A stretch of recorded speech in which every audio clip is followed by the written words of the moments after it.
Yeehaw, we're going to Texas. We still can't win. Worst team in the NFL, worst defense historically in the history of the NFL. And since Dak Prescott got hurt, the worst offense. Whose fault is it that this team is the worst since the 1-15 of 1989? Whose fault? There's only one person higher than Jerry Jones with the Dallas Cowboys, and it's God. So fire the coach. Isn't that always the answer, Al? This is the Rod Pedersen Show. Welcome, everybody. Welcome. Happy Football Friday. Flame Tech Football Friday, everybody. You footballers, you've been waiting all week. And here we are today. Why do you The only guy higher than Jerry Jones is God. Yeah, well, it's God's team. It's true. So God hired Jerry. And we are going to be talking a little bit about that. As a matter of fact, thanks for pointing that out. The voice of the Dallas Cowboys will be on the air with us today, Brad Sham. How do you like that, Lynch? Great guy. I think they know each other. And this is not the first interview with Brad Sham on this program today. We got a lot to talk about in the National Football League, Canadian Football League. Obviously, hockey's going to get us going here in the quick six show topics in a moment. Tori Gurley, our NFL insider, who we had planned to furlough for a little while, guys. Just give him a break. Let it breathe. That lasted 1 week. Tori called, "Can I get on? I got something I want to say." Yep, of course. You're our guy. Exactly. Tori Gurley's going to be with us. And from TSN, Dave Naylor coming up with all the latest on the 3-down game. But let's hit the quick six show topic. Horn, please, Jordan. And I do want to say hey to everybody in Winnipeg. We love us some Winnipeg. Growing fast in Winnipeg. And you know what? They laughed. They snickered a little bit with our prediction yesterday of the Montreal-Winnipeg game, which incidentally, that wasn't even in my NHL leftovers, what happened last night with the Winnipeg Jets and the Montreal Canadiens. But there was the one guy that wrote, Trevor, and he said, "Thanks for teeing up the game on the show yesterday. He asked us to tee up the Jets and Habs, and we did."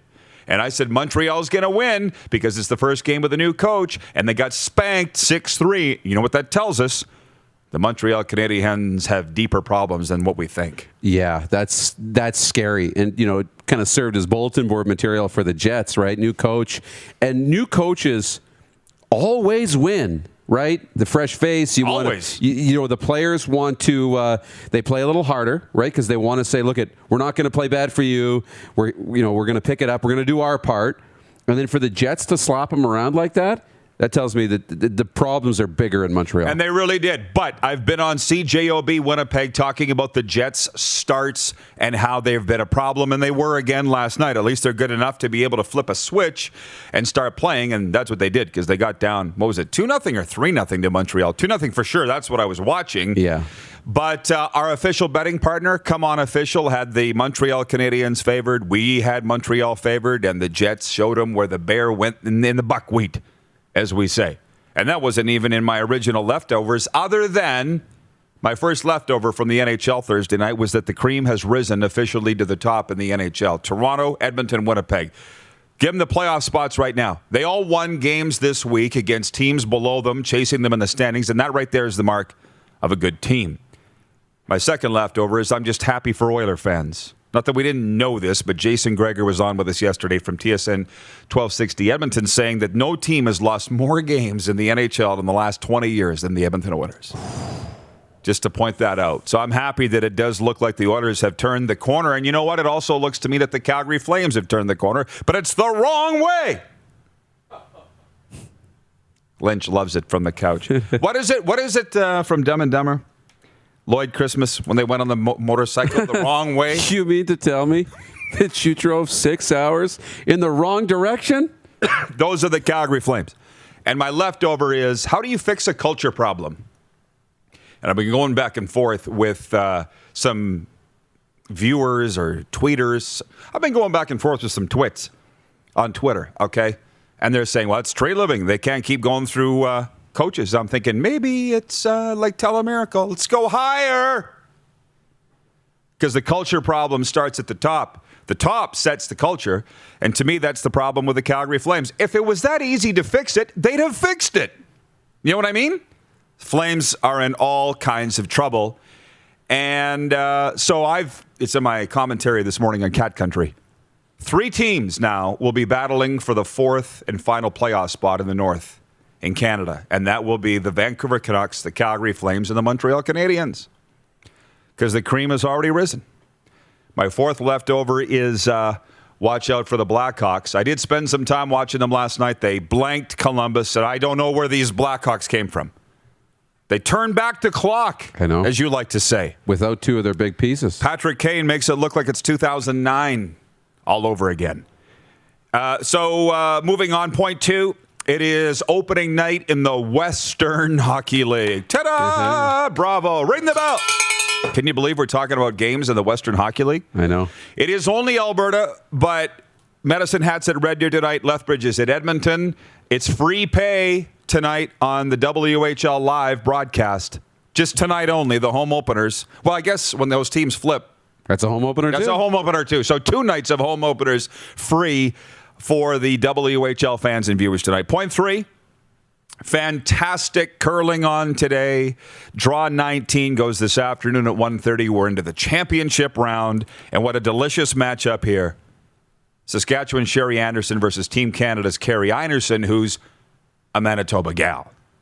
So there's some friction there. Again, 1:30. We'll get into it later on in our curling report, but now we're into the nitty-grit. And that, by the way, is another thing. Sherry Anderson was appointed by Sask Curl to represent this province at the Scotties. Wouldn't it have been something if she'd crashed and burned and it would have looked like they'd made the wrong choice? Right. But clearly they made the right one. They made the right choice. I just want to shout out a bravo there. Point 4, National Football League notes. We got Brad Sham coming on, the voice of the Dallas Cowboys today, and our NFL insider, Tori Gurley. And the NFL stories are plentiful, and they include Russell Wilson. Does he want out of Seattle or not? We're in that, just be aware of where we are, because the reports are that Russell Wilson wants out. They say his agent's requested a trade. Now his agent says he hasn't requested a trade. This is what I'm seeing. I don't know what you're reading, but this is what I'm seeing on ESPN. Supposedly, Russell Wilson gave a list to Pete Carroll of teams that he could be traded to. I'm not asking to be traded. But if you were to trade me, these are the teams. Did I read that right? That's exactly what I've read and what's happened. Yeah. Right? It's what does that mean? No.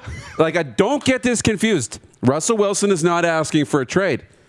But if he were to go, Dallas, Chicago, here's the 4 teams that he would get traded to. So it's, yeah. I mean, yeah. What? It's the guy, it's the sleazy guy at the bar who's, I'm taken.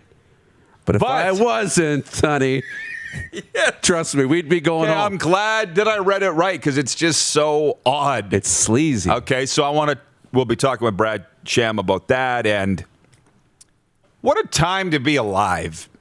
Like, just enjoy yourself if you can with these things that are going on that seem so otherworldly. Yeah. Because they are. Deshaun Watson met with the coach, Dave Culley, yesterday for the first time, and he was unable to change Deshaun Watson's mind down in Houston with the Texans. He's like, I want out.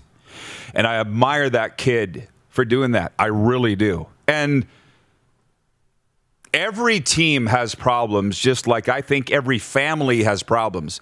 But when we're sitting all the way up here in Canada and we can see the problems the Houston Texans have, how big are their problems?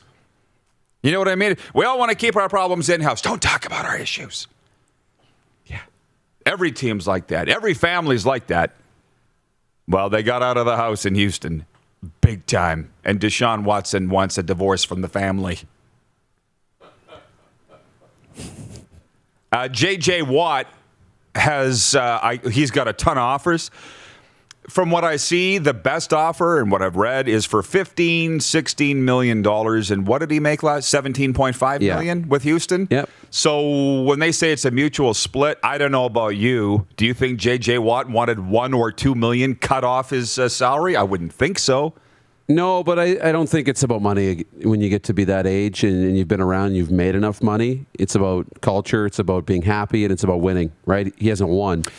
Right, and he's also part of that tire fire that Deshaun Watson wants out from. But when Tori Gurley said no player wants to get cut, you see what he's saying. Who would want to take less money? I guess he's saying he would want to take less money to play somewhere else. Yeah. But it's just back to the Texans and the dysfunctional family that they are. When you see it in the 3 teams that are potentially JJ's final three, right? Green Bay, Buffalo, and Tennessee. All teams that are kind of winning now, all teams that have stability in terms of good head coaches, good culture. They all have a starting quarterback. They all have these things that you need to win, and clearly that's what Houston doesn't have. From the viewers, Rick Haglund says Texas size problems. From the Puck and Pigskin podcast, everything's bigger in Texas. That's why I took my wife there for a holiday.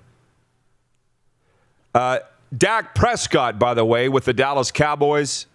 I am getting tired of the story, but Brad Sham will be on, the voice of the Dallas Cowboys, to maybe sort out where they're going. So I'm not going to spend any more time on Dak Prescott and what's going on with the Cowboys because Brad Sham will answer it. Point 5, Canadian Football League notes. Just breaking news this morning, I see from our buddy Matt Baker, the voice of the BC, or the PR guy for the BC Lions. Maybe the next voice of the BC Lions, but Brandon Rutley has retired from the British Columbia Lions. This less than 24 hours after Ricky Collins Jr.'s retired from the Canadian Football League in a 5-6 year career in the CFL. I got football guys writing me from the States that are going, what does this mean?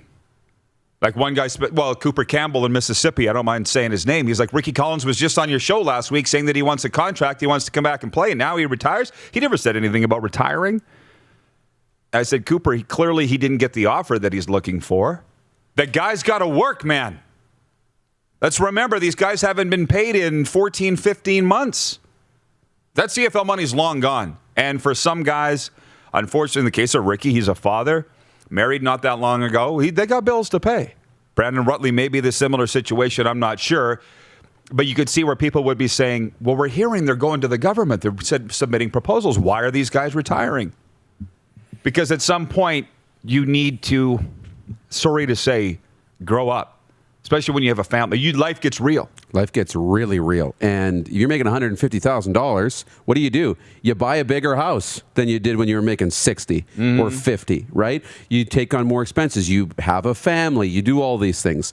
And they come with their own set of bills. So when you start living that $150,000 lifestyle, even if you're being responsible and saving a little bit, it's extremely hard to go back and take a pay cut to like 80 or 90, right? Even at that point. So you got to start thinking about your future. Craig Campbell's watching at the Hockey Hall of Fame in downtown Toronto, and he says, Bob Ridley to call his 4,000th career Medicine Hat Tigers game Saturday night in their home opener. Uncle Giggles! Bob Ridley, the voice of the Tigers, the dean, not only of Western Hockey League broadcasters, but of junior broadcasters. I'm sorry to keep steering this back to the Hall of Fame, but if anybody should go into the Hall of Fame, even the media wing, if you will, which is back like where they keep the janitors' tools, it's Rids. For all of junior hockey carrying the banner. Wouldn't you agree? Oh, and even now he still rolls up with his leather jacket on to the rink. Into the broadcast. Yeah. It looks like $1 million. Sounds like $1 million. From the, I don't know. Just, I would think that Bob Ridley would, it's not the NHL Hall of Fame, it's the Hockey Hall of Fame, and I think Bob Ridley would be deserving of that. Argos hate. I just got to mention this. The Toronto Argonauts are signing everybody, and it's got everybody upset. Like, I mean everybody. Twitter this morning has gone crazy because what got moved up to the number one free agent in the Canadian Football League, linebacker Enoch Mwamba, he's been holding out. We've been in free agency for 2 weeks, and he hasn't signed with anybody because he's holding out for the most money. And the Toronto Argonauts are just spending like a drunken sailor on leave for the weekend, right? And people don't understand where the money's coming from. I've said it before. You weren't listening. I will say it again. This is the way John Murphy does business. He learned it from his mentor, Chris Jones, most recently of the Cleveland Browns. They sign at free agent time in the offseason. And I said a few years ago when we had him here in Saskatchewan, Travis Bond is a great example. He was one of the top offensive linemen on the market in American. Riders signed him. People were saying, where'd they get the money? Just before camp, they cut him. But I'll give you another tremendous example. 2018 season. Remember coming out of training camp? Who did they cut? Rob Bagg, Bakari Grant, and Chad Owens. And I know Brad Sham's watching from Dallas right now. These names wouldn't mean a lot to him, but you CFL fans would mean a ton to you. These are Hall of Fame guys. And coming out of training camp just before week one, they cut all those guys. So I'm not saying that's what the Argos are doing, but I'm saying this is a Murphy M.O. who's running the Toronto Argonauts. So pay attention. And I think I was visiting with a guy this morning. MLSE, which owns the Toronto Maple Leafs, the Toronto Raptors, Toronto FC Soccer, and now the Toronto Argonauts. Do you think they are really paying attention to what money the Argos might lose? Really? Got FU money. Right. We're paying Marner what? $11.2 million this year, and we're worried about a couple $100,000. Let it walk in. Buy them all. Buy them all. I don't want anybody else to have them. We'll figure out what to do with them later. You saw Kyle Lowry, it came out, wants to play for the 76ers. Did you see that report? Yeah. Well, let him go because we got to pay for Cam Judge and Charleston Hughes.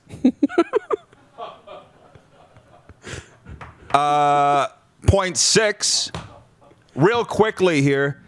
Joshua Palmer. I was on a Zoom call yesterday. He is the highest rated Canadian receiver for the CFL draft and the NFL draft. He's from Brampton, Ontario. He played for the Tennessee Volunteers, NCAA football, and he was in the Reese's Senior Bowl here a couple of weeks ago, scored a touchdown. I was on a Zoom with him yesterday, and I know we're running out of time here, right?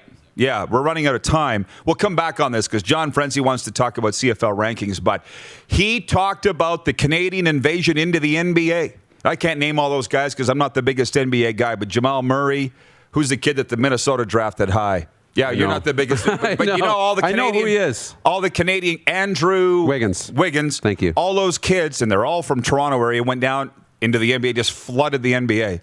He says he wants to be part of the movement from Canadian players flooding the NFL, and that includes Chase Claypool.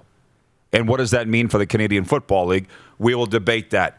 We're out of time. The Canadian Elite Basketball League announced their schedule yesterday. They trimmed it to 14 games. It'll start June 5th. We wanted to mention that because we're big partners with them. And our rock star of the day yesterday was Eddie Lack, NHL great goaltender who joined us from Arizona. Fans voted him the best. We're going to talk Dallas Cowboys and all the NFL stories when we come back. It's the RP Show, and this has been the warm-up for Four Seasons Sports Palace, your home for the NHL and UFC. You're watching on Game Plus TV network across all 10 provinces in 31 states, live daily on YouTube and Facebook, and listen live for Suds Full Service Car Wash at rodpedersen.com. You're watching Rod Pedersen On Demand. For more of The Rod Pedersen Show, visit rodpedersen.com or follow Rod Pedersen on social media.